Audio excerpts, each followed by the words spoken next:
அதாவது நாம் சாப்பிட்ற உணவு இருக்குல்ல, சோறு, பூரி, பொங்கல், தோசை இதெல்லாம் பார்த்தீங்கன்னா, இட்லி இதெல்லாம் சவாலே இல்லாத உணவு. இத சாப்பிட்றது ரொம்ப ஈஸி.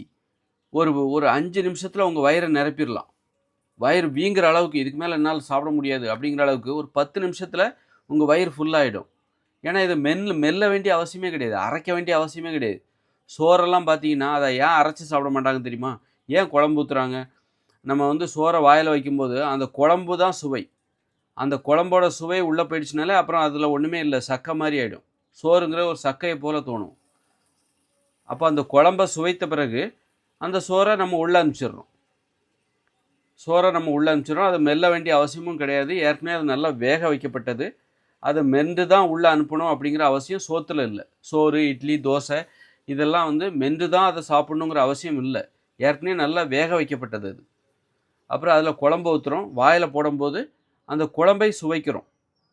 குழம்பையும் சுவைச்சுட்டு சுவைத்த உடனே குழம்ப சூப்புறோம். அந்த சோற வந்து சூப்பி சூப்பி என்ன பண்றோம், குழம்பை மட்டும் நம்ம தனியா சுவைத்து விட்டு, சோற உள்ள சக்கையாக அனுப்பி விடுகிறோம். அத மெல்ல மாட்டேங்கிறோம். அரைக்க மாட்டேங்கிறோம். கடிக்க மாட்டேங்கிறோம். கடிக்க வேண்டிய அவசியமும் இல்ல. இந்த இட்லி, பூரி, இட்லி, அ இட்லி, தோசை, சோறு இதெல்லாம். ஆ இப்ப சப்பாத்தி சாப்பிட்டாலாவது மெல்ல வேண்டிய அவசியம் இருக்கும். ஆனா, இந்த சோறு, இட்லி, தோசை இதெல்லாம் வந்து ஒரு வேலையே இல்லாத பற்களுக்கே வேலை இல்லாம, நீங்க 3 வேளையும் சாப்பிடலாம். உங்க பற்களுக்கு வேலையே இல்ல. எதுக்கு அந்த பற்கள் குடுத்துருக்காங்க? அத அரைக்கணும், கடிக்கணும், அரைக்கணும், மெல்லணும், சுவைக்கணும் இப்படி நெறைய வேலை இருக்கு. கஷ்டமான விஷயம். உணவு உண்றது ரொம்ப கஷ்டமான விஷயம். ஆனா, வேலையே இல்லாம பற்களுக்கு வேலையே குடுக்காம உன்னால வயிறையே நிரப்ப முடியும். அப்பாடா வயிறு ஃபுல் ஆயிடுச்சுப்பா. அது எவ்வளோ நேரத்தில 10 நிமிஷத்தில என் வயிறு ஃபுல் ஆயிடுச்சு. ஏன்னா சோறு சாப்பிட்டேன் நானு. அப்ப நான் மெல்லவே இல்ல. என் பற்களுக்கு வேலையே கிடையாது. பற்களுக்கு வேலையே குடுக்காம, நான் வயிறே நிரப்பிட்டேன் பாருங்க. அப்படிப்பட்ட ஒரு சவால் இல்லாத ஒரு சோம்பேறித்தனமான, பற்களை சோம்பேறியாக்குகிற உணவ தான், நாம வந்து தென்னிந்தியர்கள் சாப்பிட்டுட்டு இருக்காங்க. சோறுங்கிற பேர்ல, இட்லிங்கிற பேர்ல, தோசைங்கிற பேர்ல சாப்பிட்டுட்டு இருக்காங்க. அப்படிங்கிறத நம்ம தெரிஞ்சுக்கணும். அப்ப நம்ம சாப்பிடுற சாப்பாட்டுல ஒரு சவால் இருக்கணும். மெல்லணும், அரைக்கணும், தாடைகள் அப்பதான் வலிக்கணும். தாடையில வலி ஏற்படணும். அப்பதான் அது உறுதியாகும். உடம்புல வலி ஏற்பட்டா தானே எக்சர்சைஸ் பண்றோம், உடம்பெல்லாம் வலிக்குது. அப்பதானே அது உறுதியாகுது. அதுபோல தான் நம்ம தாடைகள் வலிக்கணும். தாடைகள் உறுதியாகணும். சிலர் தாடைகள் பார்த்தீங்கன்னா, இப்படி பிரேக் ஆகியிருக்கும். அது பிரேக் ஆனா அப்படி ஒரு ஃபார்ம்ல இருக்கும். இப்படி இருக்கும். இந்த தாடைகள் பார்த்தீங்கன்னா, ஒரு முனையா இருக்கும். மொ அது நல்ல ஸ்ட்ரக்சர் சொல்றேன். சிலரோட தாடைகள் அவ்வளோ வலுவா இருக்கும். காரணம் என்னன்னா, அவங்க மென்னு சாப்பிடுகிற ஒரு வழக்கம் அவங்ககிட்ட இருக்கு. ஒரு சோற சாப்பிட்டா கூட மென்னு சாப்பிடுவாங்களா? சோற வந்து யாரும் மென்னு சாப்பிட மாட்டாங்க. அதனால அந்த தாடைகளுக்கு வேலை இல்ல, பற்களுக்கு வேலை இல்ல. பற்களையும், தாடைகளையும் சோம்பேறியாக்குகிற, அதன் வலிமையை குறைக்கிற அது வலிமையா இருந்தா தானே பற்கள் உறுதியா இருக்கும். ஏன் பற்கள் சீக்கிரமா கொட்டி போகுது? காரணம் பற்களுக்கு வேலை இல்ல. பற்கள் உறுதியா இல்ல. தாடைகள் உறுதியா இருந்தா தான் பற்கள் உறுதியா இருக்கும். தாடைகள் எப்போ உறுதியா இருக்கும்? பற்களுக்கு வேலை கிடைச்சா தான், அப்போ தாடைகள் உறுதியா உறுதியா மாறும். தாடைகள் உறுதியாகும்போது தான் பற்களும் உறுதியா இருக்கும். பற்கள் சீக்கிரமா கொட்டி போறதுக்கு காரணமே, நாம சாப்பிடுற இட்லி, பூரி, பொங்கல், தோசை இந்த உணவுகள் தான் காரணம். இந்த உணவுகள் நீங்க மென்னு சாப்பிட வேண்டிய அவசியமே இல்ல. பூரி எல்லாம் மென்னு சாப்பிடணுங்கிற அவசியமே இல்ல. சப்பாத்தியாவது மென்னு சாப்பிடுவீங்க. ஆனா அரிசி, கேழ்வரகு, கோதுமை, அரிசி, கேழ்வரகு, இட்லி, பூரி, இட்லி, தோசை, பூரி, சோறு, பிரியாணி இதெல்லாம் பார்த்தீங்கன்னா, மென்னு சாப்பிட வேண்டிய அதனால என்ன ஆகுதுன்னா, பற்களுக்கு வேலை இல்ல, தாடைகள் உறுதியா இல்ல, தாடைகளும் உறுதியா இல்ல, தாடைகளுக்கும் வேலை இல்ல. அதனால பற்கள் சீக்கிரமா கொட்டி போகுது. சவால் இல்லாத உணவுகள். அந்த உணவுகள போயிட்டு, இது நம்ம பாரம்பரிய உணவு. குதிரைவாலி சாப்பிடு, கருப்பு கவுனி சாப்பிடு. நீ கருப்பு கவுனி சாப்பிட்டாலும் சரி, நெருப்பு கவுனி சாப்பிட்டாலும் சரி, உனக்கு அது வந்து நோய தான் தரும். பற்கள் சீக்கிரமா விழுந்துரும். பற்கள் உறுதியா இருக்கணும்னா, தாடைகள் உறுதியா இருக்கணும். பற்களுக்கு வேலை குடுங்க. அப்பதான் பற்கள் உறுதியா இருக்கும். உங்க கைகளுக்கு வேலை குடுத்தா தான் கைகள் உறுதியா இருக்கும்.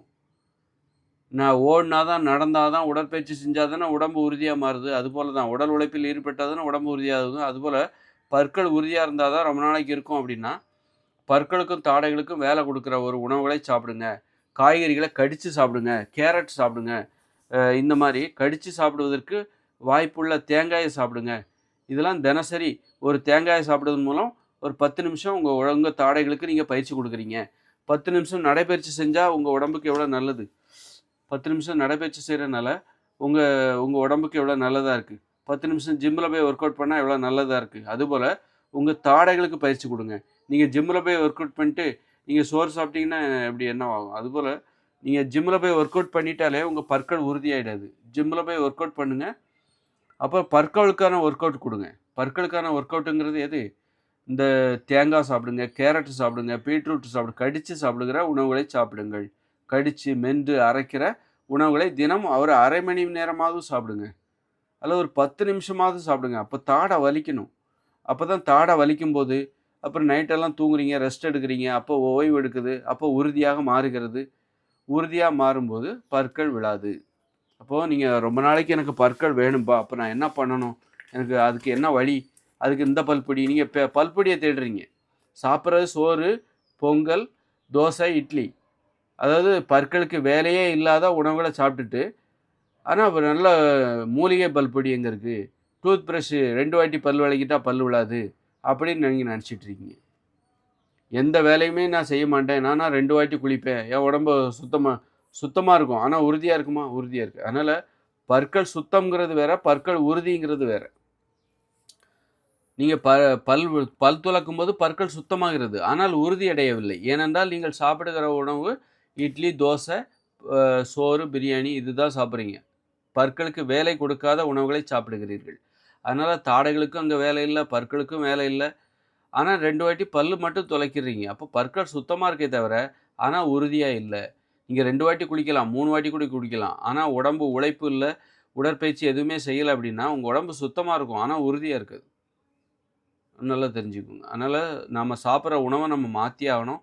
ஊட்டச்சத்து நிறைந்த உணவுகளை சாப்பிடுங்க. அது எல்லாமே ஊட்டச்சத்து நிறைந்த உணவுகள் எல்லாமே கடித்து மென்று சாப்பிடுகிற மாதிரி தான் இருக்கும். நீங்கள் எந்த ஊட்டச்சத்து உங்களுக்கு பற்களுக்கு வேலையே இல்லாத உணவு, நீங்கள் ஒரு வாழைப்பழத்தை கூட மென்று சாப்பிடுங்க. ஒரு தர்பூசணியை கூட அதை நல்லா சுவைத்து சாப்பிடுங்க, மென்று சாப்பிடுங்க.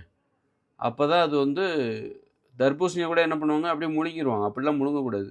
அது செரிமானமாகாமல் வரும். முதல்ல வாயில் செரிமானம் பண்ணணும். வாயில் நல்ல நல்ல சுவைச்சு தான் உள்ளே அனுப்பணும். அங்கே வாயிலே ஒரு ஜீரணம் இருக்குது. அப்புறம் தான் வயிற்று ஜீரணம்.